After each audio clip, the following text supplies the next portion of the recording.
Si j'ai bien lu donc le programme, en fait, nous sommes dans le deuxième cycle de conférences. Et ce deuxième cycle de conférences porte sur l'altérité et la représentation de l'autre, cycle dans lequel les Grecs et François Hartog occupent la première place. Est-ce seulement parce que l'antithèse grecque barbare apparaît au lendemain des guerres médiques au début du 5e siècle avant Jésus-Christ et que François Hartog, directeur d'études à l'EHESS, où il occupe la chaire d'historiographie antique et moderne, est d'abord spécialiste de l'historien des guerres médiques, celui qui s'est attaché à décrire la figure de l'autre dans son enquête, à savoir Hérodote. Je dirais plutôt qu'il faut prendre les choses très différemment. C'est parce que l'antithèse grecque est bien autre chose qu'une catégorie figée et parce que le travail de François Hartog ne s'inscrit pas seulement dans les limites de l'histoire antique qu'il est ici parmi nous et nous fait l'honneur de cette conférence. Rappelons d'abord que les enjeux de la discussion sont avant tout modernes. Interroger l'Antiquité, c'est notamment interroger le modèle grec de l'autre. C'est pour beaucoup de commentateurs remettre en question le modèle occidental, ou du moins s'interroger sur ses dysfonctionnements à notre époque. Ainsi s'expliquent les nombreux ouvrages récents sur la question du racisme ou plus généralement de la vision de l'autre dans le monde antique. Le plus célèbre de ces ouvrages, celui en tout cas qui a créé, sauf en France, la plus importante polémique est celui de Martin Bernal, intitulé Black Athena, paru aux USA en 1987 et traduit en français en 1996, sous le titre Black Athena, les racines afro-asiatiques de la civilisation classique. Le volume 1 s'appelait L'invention de la Grèce antique et il me démontrait la manière dont c'était construit au XIXe siècle dans un contexte racialiste et nationaliste, l'interprétation indo-européaniste des origines de la civilisation grecque, contre l'idée jusque-là acceptée, du moins par les Grecs, de l'origine africaine et asiatique de cette civilisation. Le deuxième volume, de loin le plus controversé, prétendait démontrer la véracité de cette dernière assertion par des considérations historiques, archéologiques et linguistiques, et suggérait la nécessité d'adopter un modèle ancien révisé pour rendre compte du miracle grec et de la naissance de la civilisation occidentale en général. On voit ici que même si le champ de recherche envisagé est antique, la question est bel et bien moderne et s'adresse à l'homme du XXIe siècle.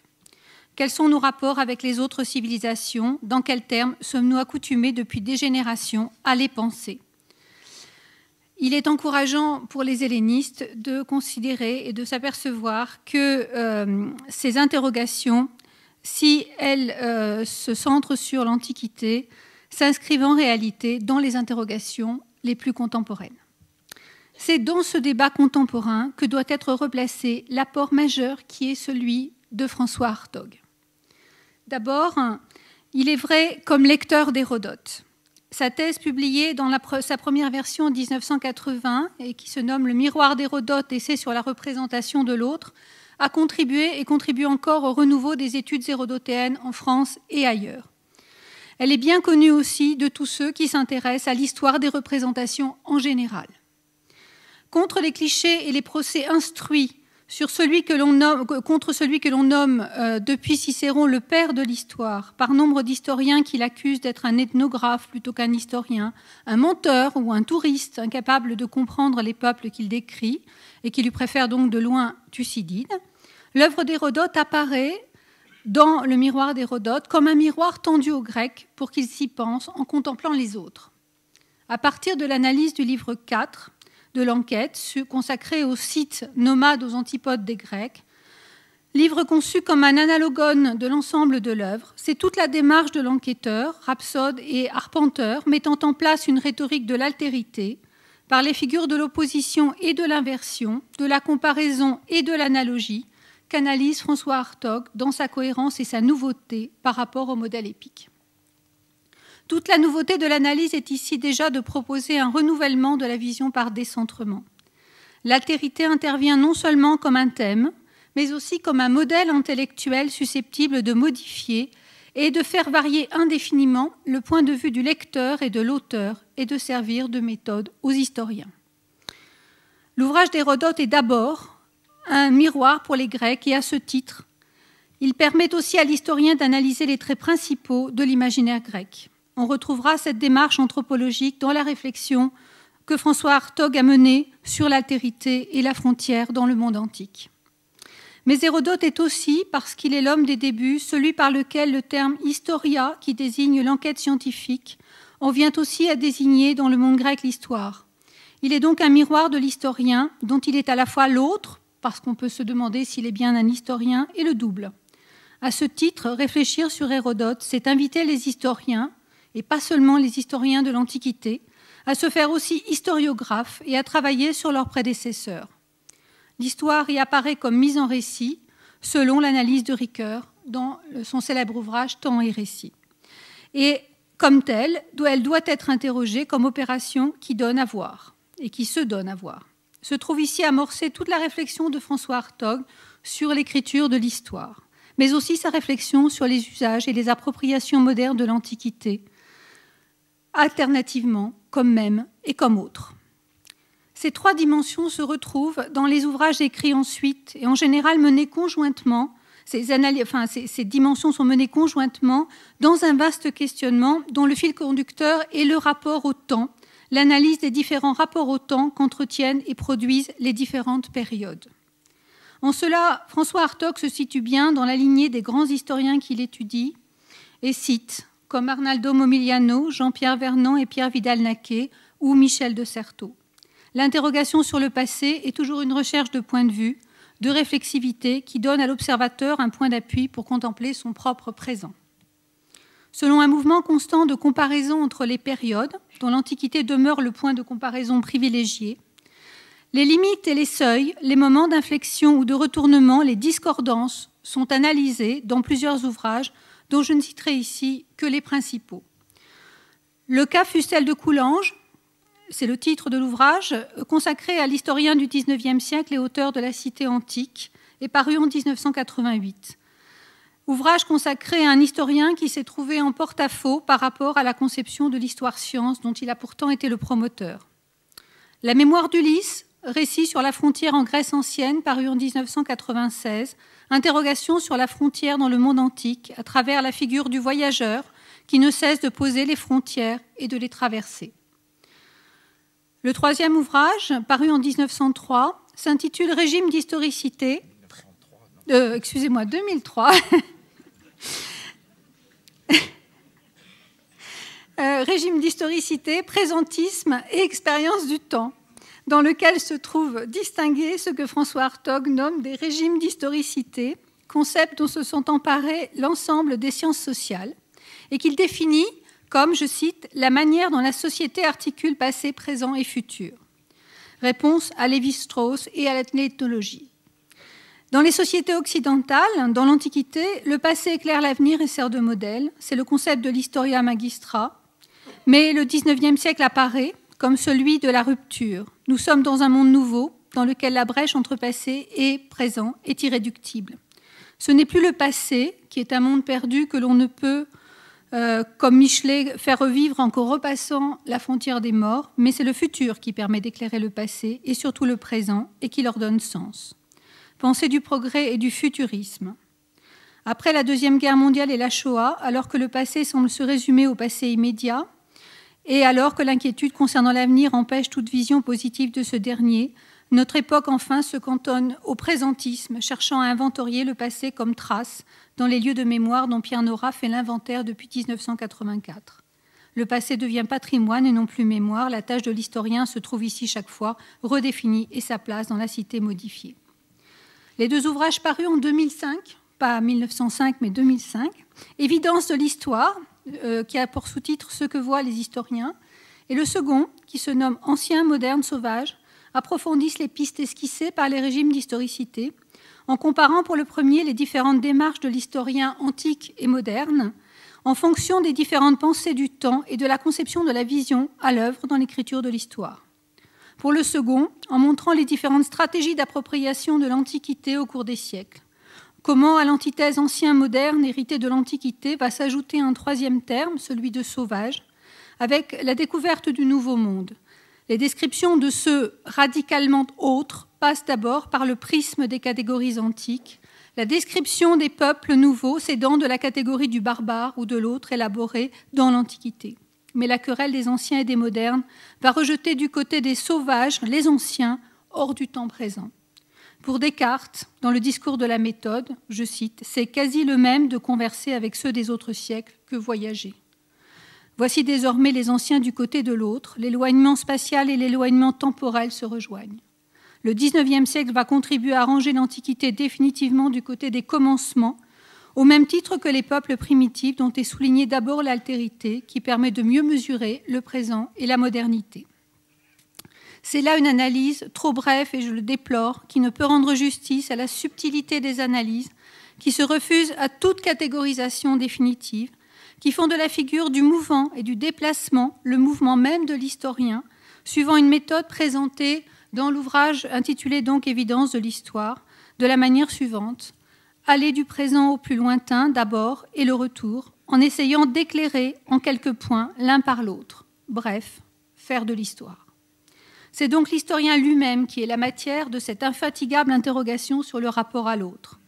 L'historien, comme Pierre Vidal-Naquet, auquel François Hartog a rendu un vibrant hommage dans l'ouvrage qu'il lui a consacré en 2007, Vidal-Naquet, historien en personne, l'homme mémoire et le moment mémoire, ou lui-même, François Hartog, comme homme d'aujourd'hui, engagé dans un dialogue ininterrompu avec les temps passés et faisant converser temps moderne et temps antique, homme des frontières et des voyages, comme l'était aussi cette autre grande figure d'intellectuel qui lui est si chère, à savoir Hérodote.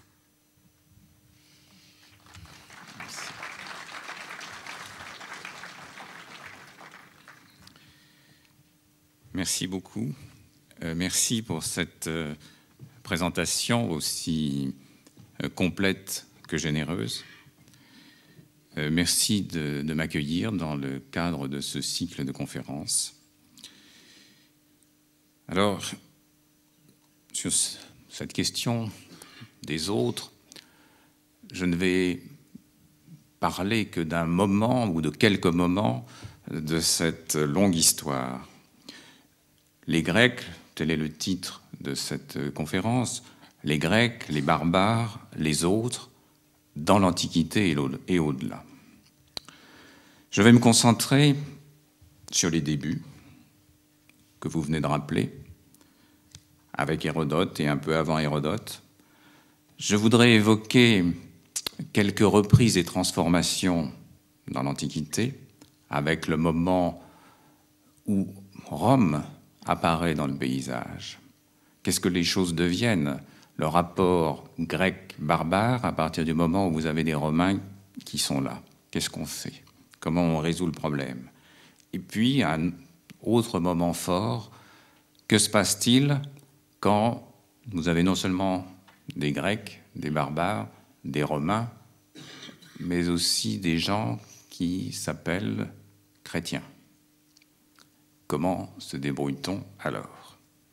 Et je enjamberai l'Antiquité pour évoquer, pour finir, un moment, celui de la Renaissance, celui de la découverte, du moment de la découverte du Nouveau Monde, quand il n'y a plus de Grecs et de barbares en tant que tels, mais il y a des anciens, des modernes et des sauvages. Et nous terminerons avec la manière dont Montaigne se débrouille avec ces termes. Au fond, ce qui va m'intéresser tout au long de cette présentation, c'est le jeu de ces couples que l'on construit et qui se transforment et dont les termes eux-mêmes se redéfinissent et se trouvent déstabilisés par l'intervention d'un terme nouveau. Quand Hérodote ouvre ces histoires, les barbares sont là, dès la première phrase. On ne se pose pas la question, il ne s'agit pas de les faire intervenir, de dire mais non, ils sont là. Hérodote de Tourioï expose ici ses recherches pour empêcher que ce qu'ont fait les hommes, avec le temps, ne s'efface de la mémoire et que de grands et merveilleux exploits accomplis tant par les barbares que par les Grecs ne cessent d'être renommés. en particulier ce qui fut cause que Grecs et barbares entrèrent en guerre les uns contre les autres. C'est la première phrase. Il y a les Grecs d'un côté et les barbares de l'autre qui se définissent en s'opposant dans leur conflit. Nul besoin de s'expliquer davantage, chacun le sait et le comprend. Oui, il y a les Grecs et il y a les barbares.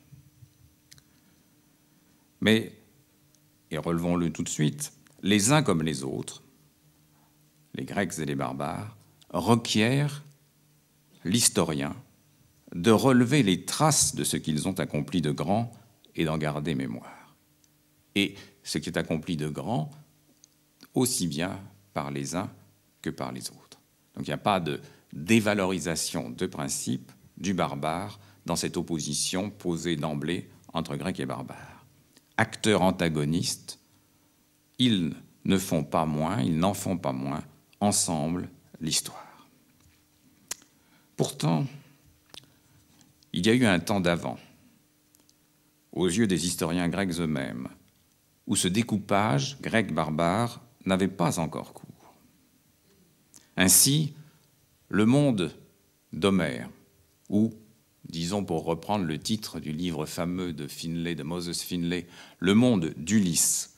Le monde d'Ulysse est un monde d'avant l'instauration d'un premier grand partage, de ce premier grand partage entre Grecs et barbares, qui marque la mise en place de l'altérité en son sens étymologique, comme autre de deux, eux, nous. Le monde d'Ulysse, lui, s'organise différemment. Il s'organise en cercles concentriques, qui sont comme autant la marque de gradient d'humanité. On va du même au tout autre.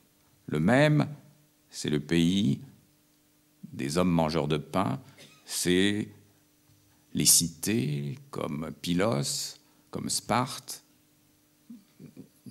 Ithaque est déjà dans une situation problématique, mais enfin, on est quand même dans ce monde des hommes mangeurs de pain. Et puis, vous avez un espace plus lointain, qu'Homère nomme justement le monde des lointains, c'est la Crète. Et puis, encore un peu plus lointain, l'Égypte. Et puis, après, alors vous entrez carrément dans un autre monde, qui est celui des voyages, de l'errance d'Ulysse, qui est un monde non humain. Celui des monstres, celui des cannibales, celui de gens comme le Cyclope, les Lestrygons, un monde où il n'y a plus aucune forme de sociabilité et où on risque de se perdre, où on a toute chance de se perdre. Donc voilà, et Ulysse est celui qui fait le parcours du tout autre au même ou du même au tout autre. Et il est, c'est pour ça que j'avais appelé ce livre « Mémoire d'Ulysse », il est au fond lui-même un homme frontière. Et ce faisant, il fait l'essai de toutes les frontières. Thucydide faisait remarquer, avec justesse, que le partage, justement, n'était pas opératoire, Thucydide l'avait remarqué, n'était pas opératoire dans les poèmes homériques, qui mettaient aux prises qui ? Les Achéens et les Troyens.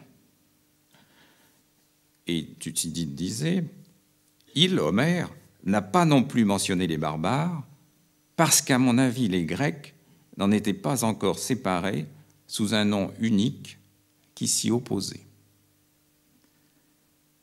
Donc, tant qu'il n'y a pas de Grecs, il n'y a pas de barbares non plus. Les seuls, alors si on veut pinailler un petit peu, les seuls barbares répertoriés par Homère sont une population, les Cariens, qui sont dits barbarophones. Et alors on s'est dit, ben oui, qu'est-ce que ça veut dire ? Est-ce qu'ils sont barbares ? Ou ça veut dire simplement qu'ils parlent une langue barbare ? Ou bien ont-ils simplement un parler barbare ? Puisque, selon l'étymologie du mot, est barbare celui qui a des difficultés d'élocution, de prononciation, celui qui bégaye, qui a un parler rocailleux, barbare. Le qualificatif n'est évidemment pas un compliment, mais les Cariens, s'ils parlent barbare, chez Homère, ne sont pas des barbares. Ils n'ont pas une nature barbare. La mise en circulation du concept antonyme grec barbare change tout et durablement. Une fois introduit, le couple va demeurer actif, va être repris et déplacé dans la longue durée de l'histoire européenne, assignant l'autre, que ce soit l'envahisseur ou l'ennemi de l'intérieur, à la place du barbare. C'est entre le VIe et le Ve siècle avant notre ère que barbare, dans le sens de nom grec, vient former, associé avec grec, ce concept antonyme et asymétrique, accouplant un nom propre, Hellène, et une désignation générique, barbaroi. Les guerres médiques jouèrent assurément le rôle de catalyseur. Le champ de l'altérité s'est trouvé redistribué et fixé pour longtemps autour de cette polarité nouvelle. Les Grecs d'un côté, face aux autres, à tous les autres, réunis seulement par le fait de n'être pas grecs. Il va de soi que cette classification binaire, asymétrique, conçue par les Grecs et pour eux, n'est maniable que par eux et n'est opératoire que pour eux. Mais avant de devenir ultérieurement une expression toute faite, grec barbare, où les Romains, comme je le disais, auront des difficultés à trouver place, il n'est pas douteux que les guerres médiques lui donnèrent une signification précise. Car alors, le barbare, si je puis dire, prend un visage. Et ce visage, c'est celui du Perse. Le barbare, c'est plus que tous, et pour longtemps, le Perse. Et celui qu'on appelle le barbare avec un B majuscule, c'est le grand roi, le roi des Perses. Quand on dit « Ô Barbaros » avec un B majuscule, au Ve siècle, et après, ça veut dire le grand roi, le roi. Et ce barbare avec un B majuscule devient, dans la pensée grecque, dans la représentation courante des Grecs du 5e et du 4e siècle, l'incarnation de l'hubris, de l'excès despotique.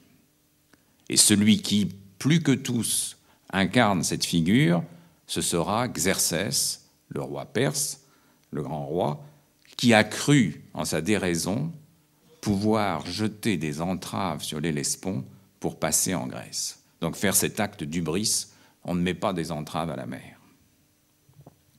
Les guerres contre les Perses vont en outre conduire, et ce Xerxès que j'évoque là en passant, c'est celui que vous avez justement dans les Perses, dans la pièce, dans la tragédie des Perses, d'Échille. Les guerres contre les Perses vont en outre conduire à une territorialisation du barbare, avec pour domaine l'Asie, qu'il revendique, ou que l'on dit qu'il revendique comme sienne, puisqu'évidemment ce sont toujours les Grecs qui parlent. Toujours dans les Perses d'Échille, la reine des Perses, Atossa, dit « Deux femmes bien mises », c'est un rêve qu'elle raconte, « ont semblé s'offrir à mes yeux. L'une parée de la robe perse, l'autre vêtue en dorienne.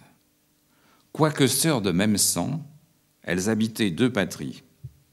L'une la Grèce, dont le sort l'avait lotie, l'autre la terre barbare. » Bon, c'est une Perse qui est censée parler, mais c'est Échille qui l'a fait parler. Donc l'autre la terre barbare. Mon fils, Xerxès, cherche à les atteler.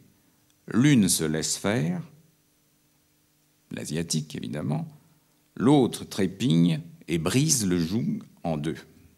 Désormais, l'opposition de l'Europe et de l'Asie, figurée par l'image des deux sœurs ennemies, va se superposer presque exactement à celle du grec et du barbare, au point que cette nouvelle vision sera projetée rétroactivement sur la guerre de Troie. Alors que je viens de vous dire que chez Homère, vous n'avez pas de Grecs et de barbares. Vous avez des Achéens et des Troyens, et ils sont tout aussi barbares les uns que les autres. Donc, on projettera rétroactivement sur la guerre de Troie cette vision, et les Troyens apparaîtront comme des Asiatiques et des barbares. C'est une preuve à contrario, si vous voulez, qu'ils ne l'étaient pas chez Homère. À propos de la poésie épique, Hegel, au XIXe siècle, évoquera encore, je cite, l'Iliade, qui nous montre les Grecs partant en campagne contre des Asiatiques pour les premières luttes légendaires provoquées par la formidable opposition entre deux civilisations et dont l'issue devait constituer un tournant décisif, c'est toujours Hegel qui parle, dont l'issue devait constituer un tournant décisif dans l'histoire de la Grèce. Dans toutes les grandes épopées, en effet, nous voyons se dresser les uns contre les autres des peuples différents les uns des autres par les mœurs, la religion, la langue, et nous ne sommes rassurés qu'en voyant le principe supérieur, ayant sa justification dans l'histoire universelle, triompher sur l'inférieur. De fait, ces victoires grecques, conclut Hegel, ont sauvé la civilisation et ôté toute vigueur au principe asiatique. Et là, on retrouve, si on veut, Bernal que vous évoquiez tout à l'heure. Hérodote, en tout cas, nous montre Xerxès sur le point de passer en Europe, montant jusqu'à la Pergame de Priam, qu'il avait un grand désir de voir. Et là, il offre un grand sacrifice à Athéna, tandis que les mages faisaient des libations en l'honneur des héros. Donc, on voit un Xerxès qui fait le pèlerinage de Troie et qui, en somme, assume cet héritage asiatique de Troie, inscrivant son entreprise dans la longue histoire des affrontements entre Grecs et barbares. Les Perses considèrent comme à eux l'Asie et les peuples barbares qui l'habitent, et ils tiennent l'Europe et le monde grec pour un pays à part. Cette phrase, qui n'est pas prononcée par un Perse, mais écrite par Hérodote pour faire comprendre à son public grec la manière de voir des Perses, ce qu'ils pensent être leur vision du monde, ou ce qu'il convient qu'elle soit, en fonction même de la division entre Grecs et barbares. Cette phrase est, je crois, tout à fait symptomatique.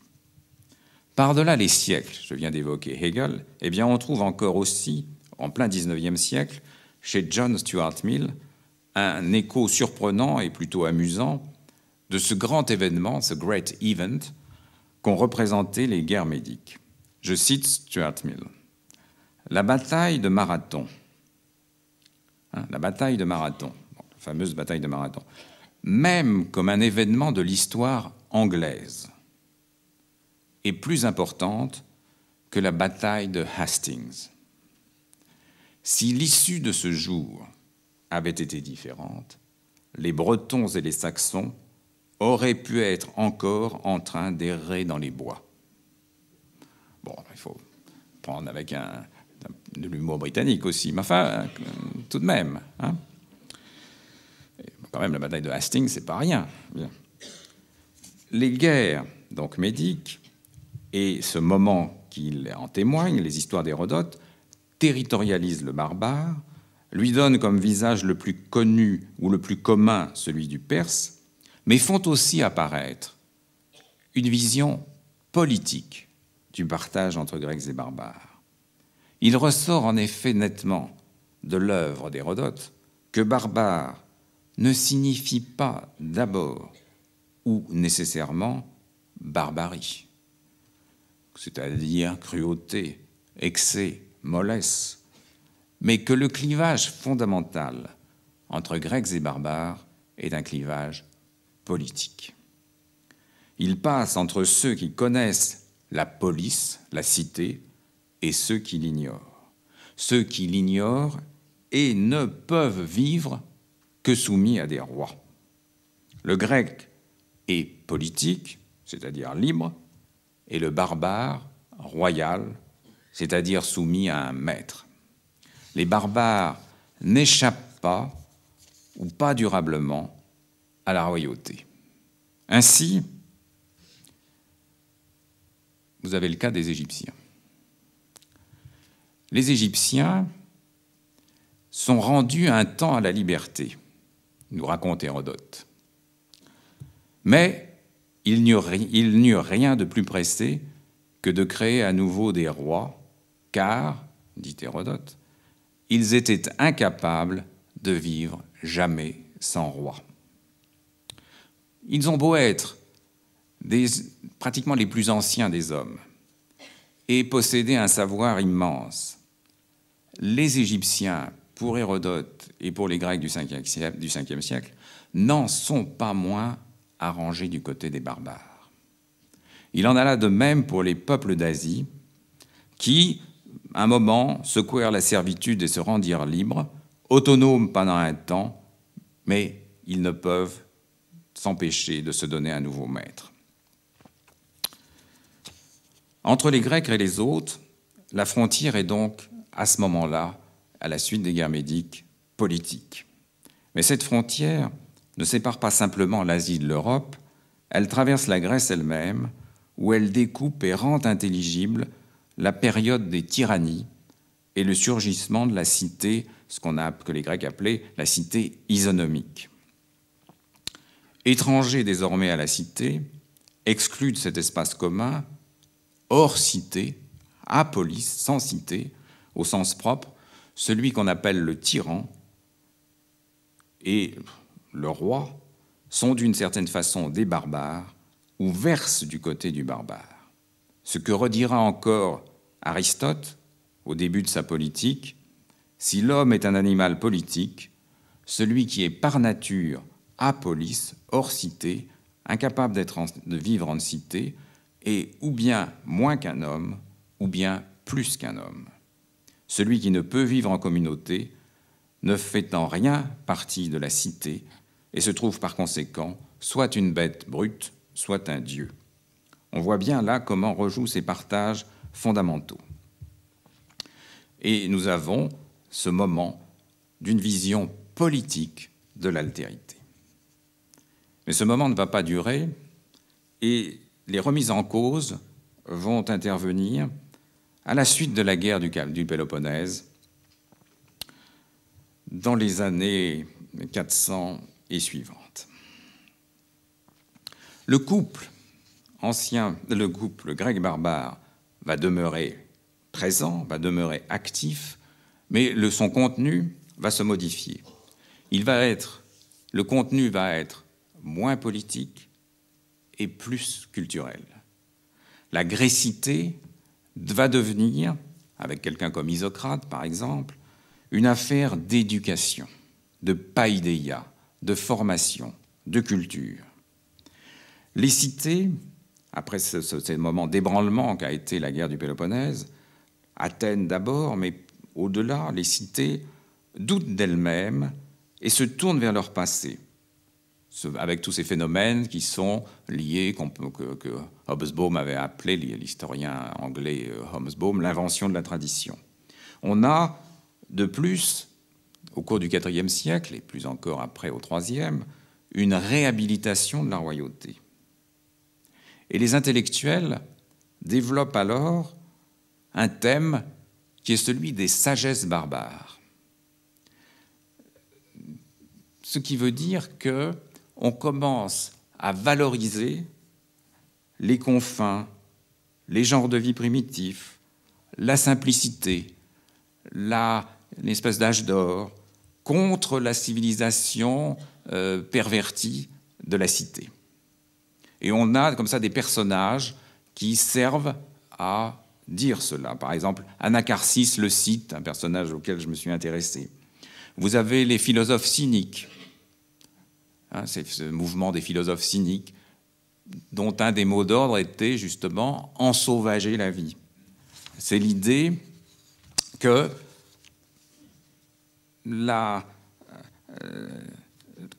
les barbares sont plus anciens que les Grecs, qui cheminent.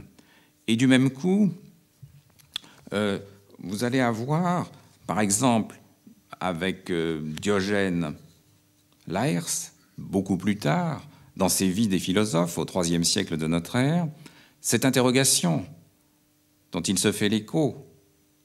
La philosophie, qui est quand même fondamentalement la chose grecque par excellence, ce qui caractérise les Grecs. La loi, le nomos, la sophia. Cette philosophie, finalement, ne vient-elle pas de chez les barbares? N'est-elle pas d'abord née chez les barbares et les Grecs n'ont-ils pas fait que la reprendre?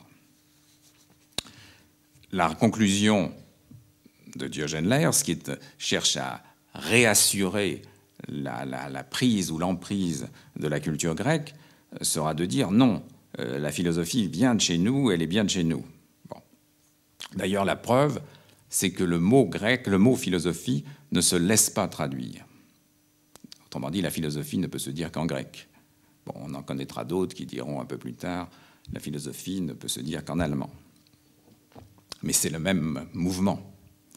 Les Grecs, en une certaine manière, à partir de ce 4e, 3e siècle, jouent à se faire peur. Les barbares, le barbare devient modèle. Anacharsis, que j'évoquais, qui était d'abord un scythe, un personnage qui venait donc des marges, va être peu à peu absorbé par la cité et devenir une espèce de modèle. Le philosophe, l'incarnation du philosophe. Celui qui, justement par sa proximité avec la nature, avec la simplicité de la nature, peut juger en dernier ressort de la folie de la cité. On arrive aussi à cette formulation d'un philosophe qui est de dire, finalement, qu'est-ce que c'est que Platon? Qu'est-ce que c'est que Platon? C'est un Moïse atticisant. Bon, vous voyez le chemin parcouru. Platon, dont on a dit, bien sûr, oui, ses voyages en Orient, il est allé en Égypte, l'inspiration orientale. Bon, retournement, il n'est plus ce maître de la philosophie, ce fondateur de la philosophie. Il n'a fait au fond que mettre en grec, eh bien, les lois de Moïse. Bon. Donc, les intellectuels sont très bons pour construire tous ces passages, toutes ces passerelles, tous ces jeux, mais ils signifient quand même quelque chose, ils signifient une mise en question de la cité, de l'assurance de la cité, et un déplacement du sens du terme barbare qui peut se trouver ou bien valorisé, positif, et le barbare fait la leçon aux Grecs, ou bien alors on a désormais perdu le sens politique de barbare, et le barbare est celui qui donne avec l'image du roi aussi une leçon politique. Donc on a cette espèce de retournement entre le 4e et le 3e siècle. Qu'est-ce qui se passe à partir du moment où survient le romain? Grec, barbare, romain. Où placer le romain? Où les Romains se placent-ils? Cicéron déjà soulignait que la distinction grec-barbare, évidemment, ne veut pas dire grand-chose. Et il posait cette question, peut-on dire, c'est dans De Republica, peut-on dire que Romulus a régné sur des barbares? Donc, tout début de Rome. Si c'est aux mœurs et non aux langues que doit s'appliquer ce terme, dit Cicéron, je considère que les Grecs ne sont pas moins barbares que les Romains. Si c'est aux mœurs et non aux langues, donc évidemment, oui, quand Romulus régnait sur les Romains sont barbares, ils ne parlent pas grec. Bon. Mais si on envisage la question sous l'angle des mœurs, alors les Grecs ne sont pas moins barbares que les Romains. Et les Romains vont mettre en place une autre classification, vont introduire deux autres termes, qui est celui de humanitas d'un côté, l'humanité, l'humanitas, opposé à la feritas, la férocité. la sauvagerie. Et la barbarie va se jouer dans l'écart entre ces deux termes, entre humanitas et veritas. À la fin du 1er siècle de notre ère, Plutarque montrera dans ses vies parallèles que Grecs et Romains, depuis longtemps, partagent la même culture et les mêmes valeurs, puisque c'est tout le projet même des vies parallèles, d'apparier un Grec et un Romain et de montrer que ce Grec et ce Romain partagent exactement les mêmes valeurs, puisque le but est une espèce de compétition entre l'un et l'autre, et de distribuer à la fin de la vie le prix à celui qui a fait le monde de plus de courage, qui des deux a été le plus malin, qui des deux a été le plus vertueux, qui des deux, etc. Bon, vous avez un certain nombre de thèmes comme ça qui sont retenus, mais fondamentalement, pour concevoir un tel projet, il faut présupposer que les uns et les autres partagent la même culture et les mêmes valeurs.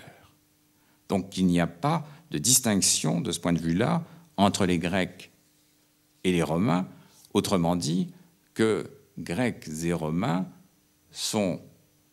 forment une catégorie, que les Grecs rejoignent les Romains ou que les Romains et les Grecs ne forment qu'une catégorie face aux barbares. Les barbares, alors, reculent jusqu'aux frontières de l'Empire, jusqu'au-delà des frontières de l'Empire. Le rôle du barbare pour se questionner, tel que je l'ai esquissé en quelques mots dans la cité du IVe et IIIe siècle, on le retrouve, il persiste, il chemine.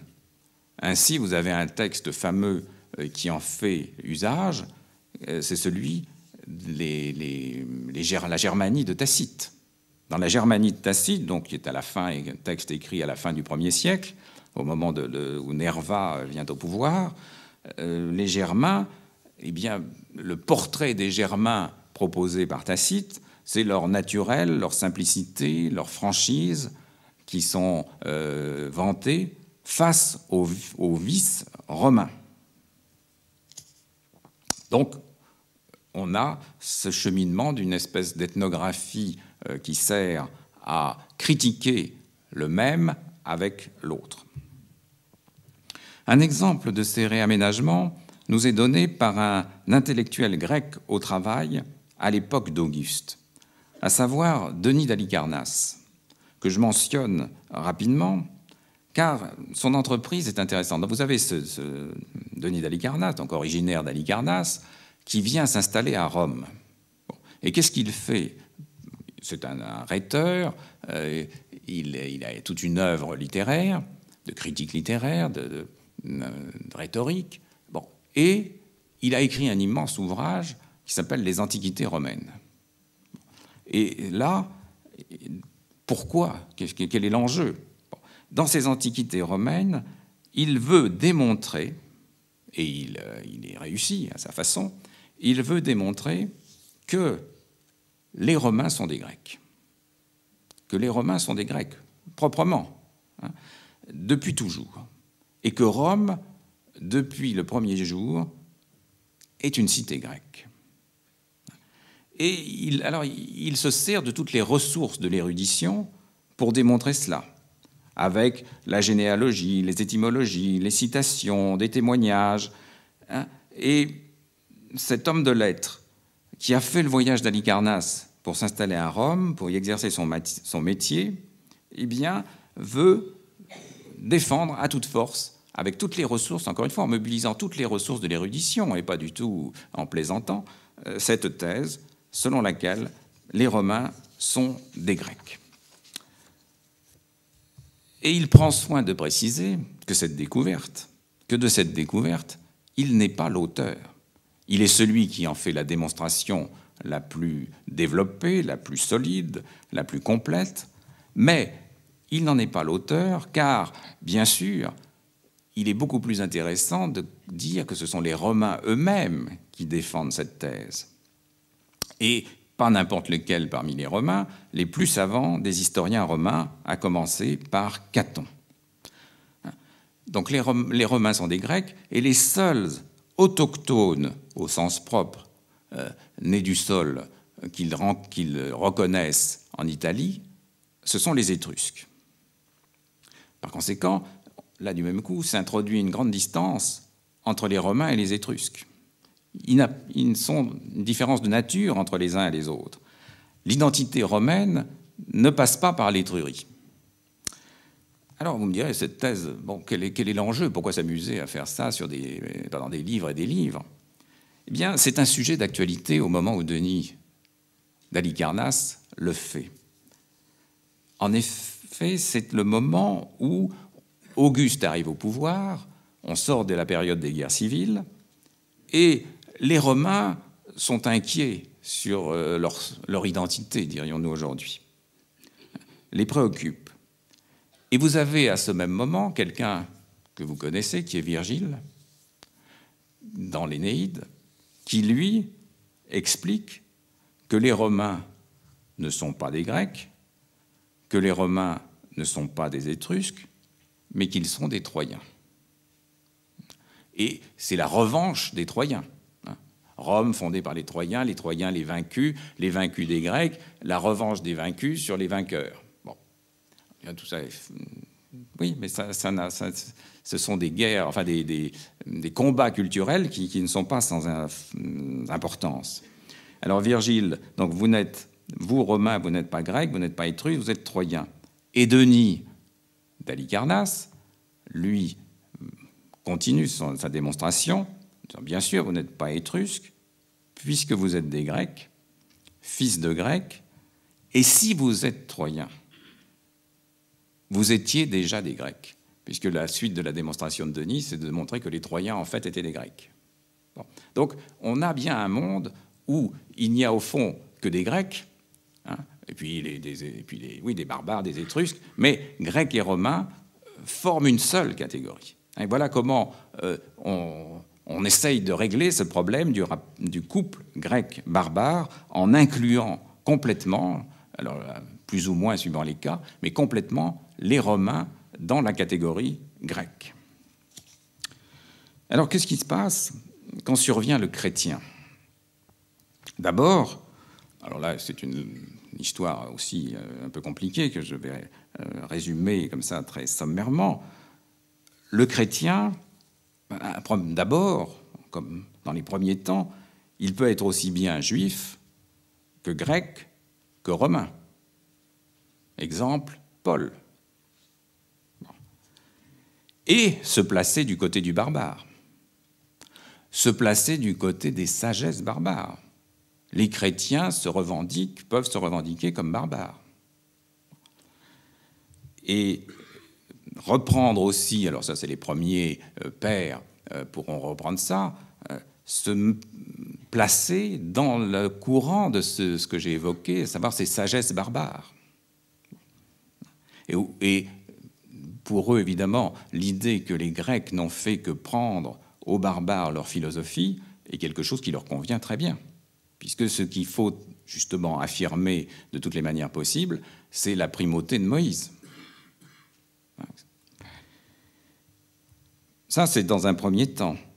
Puis, va se mettre en place le couple chrétien-païen, qui fait introduire un nouveau partage. Chrétien-païen qui reprend cette même structure asymétrique que vous avez dans le grec barbare. Puisque vous avez des chrétiens d'un côté, et tout le reste, c'est les païens. De même, vous avez les Grecs, et puis tout le reste, ce sont les barbares. Et les fameuses phrases, les fameux de Paul dans l'épître aux Colossiens et aux Galates, hein, là, que tout le monde connaît, là, il n'y a plus de Grecs ou de Juifs, de circoncis ou de prépucés, ni de barbares, de scythes, d'esclaves ou d'hommes libres, mais le Christ est tout et en tout. Ou autre formulation, tous sont désormais fils de Dieu par la foi, par le baptême. Il n'y a pas de Juifs ni de Grecs, il n'y a pas d'esclave ni d'homme libre, pas de mâle ni de femelle, car tous, vous êtes un dans le Christ Jésus. Bon. Donc là, on a toutes ces oppositions, le grec, le juif, le circoncis, le barbare, le scythe, l'esclave, l'homme libre. Bon, tout ça n'existe plus. Toutes ces distinctions ont disparu, car vous êtes, par le baptême, par la foi, un dans le Christ Jésus. Donc, récusation par Paul de toutes les séries binaires, et aussi l'introduction d'une différenciation temporelle, puisque toutes ces différenciations sont rejetées avant le Christ. Et tout est affaire de conversion. Mais bien entendu aussi, il n'y a plus d'esclaves, d'hommes libres, de mâles, etc. Mais c'est le sens de toutes ces appartenances qui a changé. Pour le reste, vous êtes toujours esclaves, hommes libres, barbares, femmes, hommes, etc. Donc il y a là, tout a changé, et en même temps, l'effectivité de ces catégories, évidemment, demeure active. Bon. Donc c'est cette opération assez étonnante, proposée et réussie par Paul. Poursuivons encore un peu par-delà l'Antiquité, avec les couples, donc ces puissants instruments de politique, pas seulement culturels, instruments particulièrement forts comme façon de nouer identité et altérité, de fixer les structures du partage et éventuellement son contenu. Donc après grec barbare, après romain barbare, après païen chrétien, le couple, fameux lui aussi, des anciens et des modernes. Quand se forme-t-il ? Ce couple avait déjà cours au Moyen-Âge. Le moderne, qu'est-ce que c'est que le moderne ? Mais ce n'est pas seulement, ou ce n'est pas simplement, celui qui vient après. Les premiers modernes se conçoivent comme les gens du jour. Vous avez Odier dans Modernus. Et marque une frontière, mobile évidemment, avec des anciens. Donc c'est une frontière de l'actuel. En se revendiquant comme de maintenant, le moderne sort en quelque manière du rang et instaure un écart avec ce qui vient avant l'ancien. Cet écart rend possible, simplement possible, de porter un regard positif sur le nouveau qui n'a plus à être d'emblée dévalorisé ou suspecté précisément parce qu'il est nouveau. Mais tout cela n'est pas du tout joué au VIe ou même encore au VIIIe siècle. C'est l'histoire ultérieure du mot qui va venir le confirmer. En tout cas, avec l'entrée en scène de Modernus, le couple ancien-moderne est lancé, et avec lui, les querelles incessantes entre les anciens et les modernes, jusqu'à la grande querelle des anciens et des modernes que vous connaissez. À la différence du couple grec-barbare, mais aussi du couple chrétien-païen, celui formé par les anciens et les modernes n'est pas directement susceptible de territorialisation. Pour lui, pour ce couple-là, tout se joue dans la temporalité. Il traduit pour une culture une des formes de son rapport au temps, une manière de redistribuer le passé, de lui faire une place sans lui abandonner toute la place, d'en faire un passé dont une frontière mobile nous sépare. Si moderne a d'abord désigné les récents, les derniers venus, sous la double action de la redécouverte des anciens, les Romains et les Grecs, et de la découverte du Nouveau Monde, chacun des deux éléments du couple va au cours du XVIe siècle se trouver profondément bousculé. On va en effet sortir du seul face-à-face des anciens et des modernes pour entrer dans un jeu à trois, anciens, modernes, sauvages. Et avec les humanistes va se déployer une double mobilité. Ils s'emploient à constituer le Moyen Âge, comme son nom l'indique, comme un âge intermédiaire qu'il faut enjamber pour retrouver les anciens. Il faut se tourner vers ce passé plus grand, avec ses exemples, imiter ce passé glorieux, avec lequel on est à la fois à distance à cause du Moyen Âge et avec lequel on essaye de rétablir une communication de plein pied. D'autre part, autre mobilité dans l'espace. C'est celle que mettent en œuvre les voyages de découverte et qui devient le ressort de ces récits qui très vite en sont donnés. Jusqu'alors, on portait attention au singulier, à la recherche des singularités. Mais cette recherche des singularités va se transformer en quête de nouveautés. Et puis, le troisième terme, sauvage, vient déstabiliser le rapport fixé entre ancien et moderne.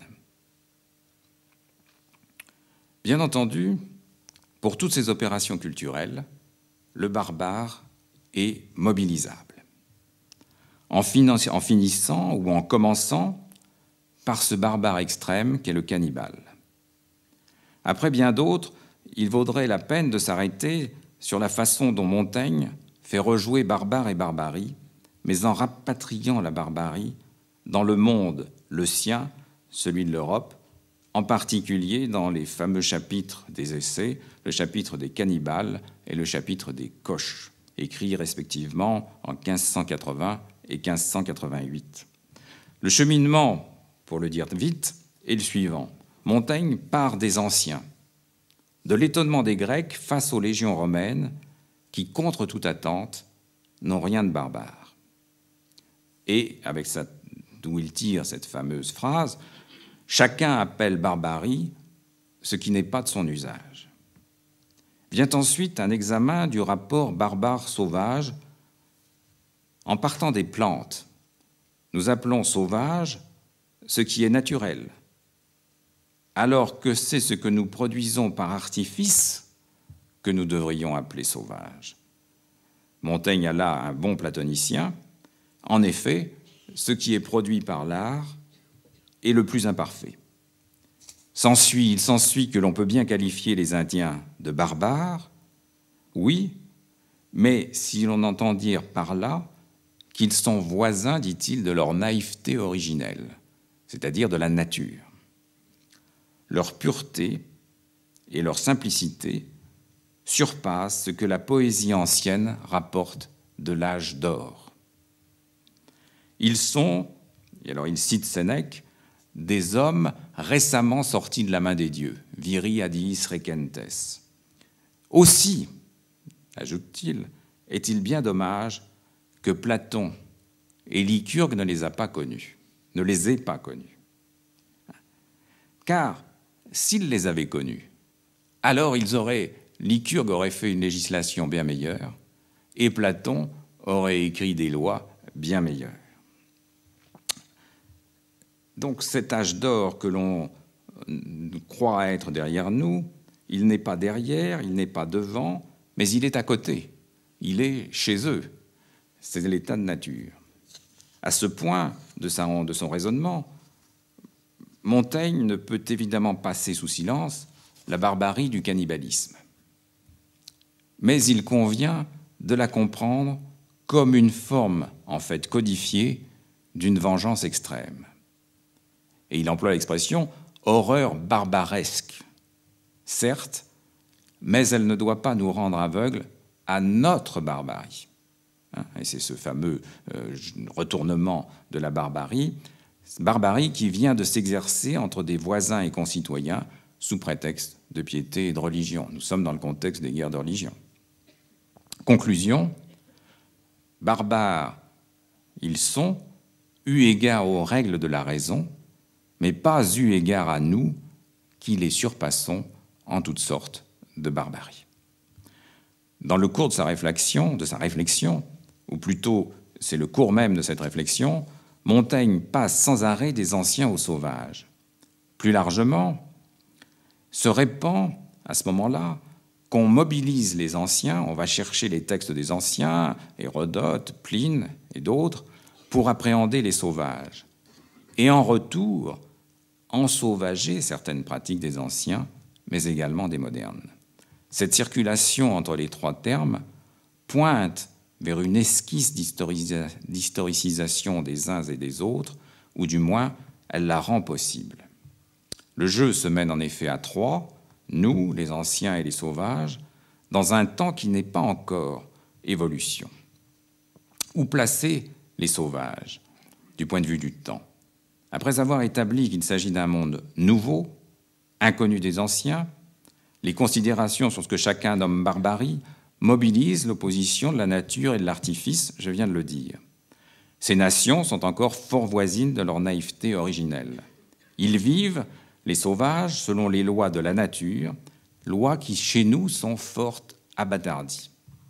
À tel point, autre façon de le dire, encore, qu'il est dommage qu'on n'ait pas connu ces peuples plus tôt.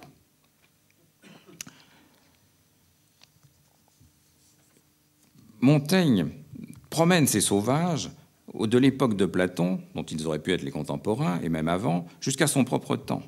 En somme, ces sauvages demeurent identiques à eux-mêmes, aussi longtemps du moins qu'ils ignorent les corruptions venues des Espagnols. Le lieu d'où ils viennent ne les assigne pas à un temps. Dans le chapitre des coches, on retrouve ces trois mêmes protagonistes et les comparaisons qu'ils permettent entre les anciens et les sauvages, entre ces derniers et nous, entre nous et les anciens, qui en général, comparaison tourne en général plutôt à l'avantage des sauvages et des anciens. À partir de ce moment présent, Montaigne procède à un élargissement à la fois spatial et temporel de son tableau pour souligner à quel point nous qui sommes fiers de nos connaissances, nous n'avons en fait que des connaissances chétives et très raccourcies, comme il dit. De notre présente faiblesse et décadence, nous concluons vainement, donc inutilement à tort, à celle du monde. Montaigne revient ensuite sur ce monde nouveau. Et en remarquant ce monde nouveau qu'on vient de trouver, rien ne garantit que ce soit le dernier, puisqu'on l'avait bien ignoré jusqu'alors. Et la nouveauté de ce monde se conjugue alors avec cet autre thème qui est celui de l'enfance. Ce monde était encore tout nu au giron. Cette image de l'enfance, dont la colonisation usa et abusa, est une première façon de temporaliser la distance qui nous sépare d'eux. Ces sauvages, ils sont nos contemporains, mais comme le sont des enfants par rapport à des adultes. Chacun à sa place. Dès l'instant où, voyant un Indien, jeune ou vieux, je sais de source sûre qu'il est un enfant, alors la distance se trouve créée entre lui et moi. Se met en place du même instantanément ce qu'on pourrait appeler un déni de contemporanéité. Montaigne, quant à lui, ne s'installe pas dans le confort à courte vue de cette position. Dans le vaste tableau du monde, dit-il, rien n'est fixé durablement.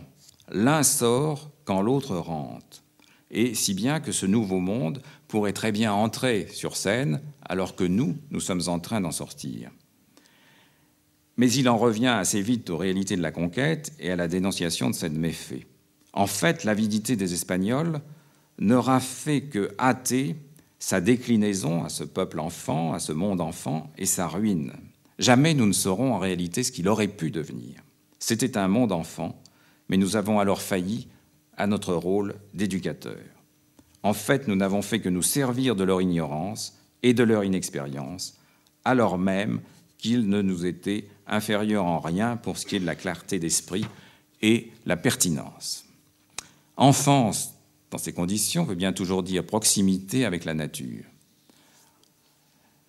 Pour Montaigne, c'est l'étroitesse, encore une fois, de notre savoir qui attire toute son ascension.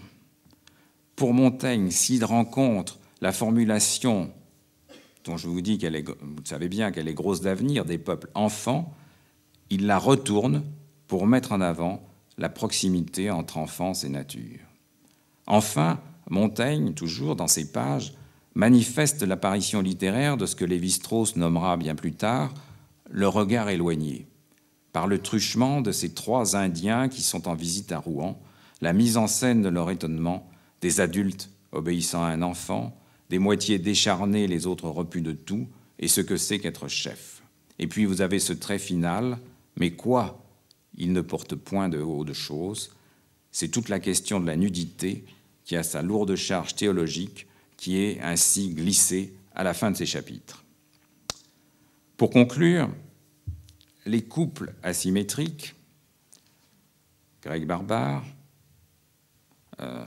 romain, grec-romain, romain-barbare, chrétien-païen, ancien-moderne, ces couples asymétriques qui ont eu une grande force n'ont pas cessé d'être réaménagés et déstabilisés. Grec-barbare, le couple se maintient, la structure du couple se maintient et la transformation du contenu, je vous en ai indiqué quelques traits. Et puis, retournement, supériorité du barbare sur le grec. Le romain, eh bien, il est absorbé par le grec. Le chrétien, tout change et rien ne change. Enfin, avec ancien moderne, la rencontre du sauvage déstabilise à la fois le moderne et les anciens et crée une figure du sauvage qui elle-même pourra être sujette à des appropriations diverses, positives ou négatives. En somme, on a toujours ce jeu entre 2 et 3 termes que l'on ramène avec plus ou moins de difficulté, plus ou moins de réussite, à 2 termes. Grec, barbare, revient finalement comme cette structure fondamentale, cette espèce de leitmotiv qui structure dans la longue durée, dans la très longue durée, l'histoire de l'altérité en Europe. Merci.